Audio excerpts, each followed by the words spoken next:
Energiile actuale. Ieri a fost foarte ciudat. Parcă să dorm, dar să nu dorm, o oboseală. Și azi de dimineață tot așa, parcă mai e ok. Ieri spre seara a fost mai ok și pe urmă iară în conval. Energii de pași spre iluminare.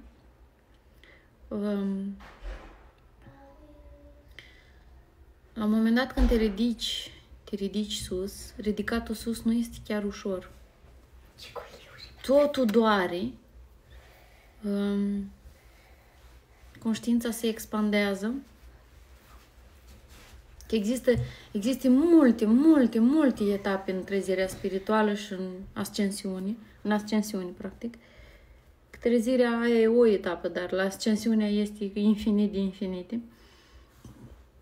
Efectiv, tot ce este lumesc nu mă interesa.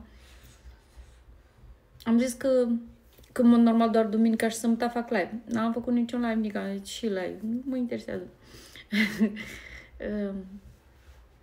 E foarte greu să explic în cuvinte. O dezintegrare.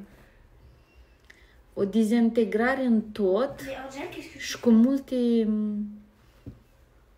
eliberări, ceva de genul. Și de partea cealaltă, da, cred că au fost multe atacuri. Mai multă lume mi-a spus și am vânătăi pe corp. Vânătăile pe corp sunt atacuri. Atacuri din astral. Dacă aveți vânătoi pe corp fără să fie lovit, sunt atacuri.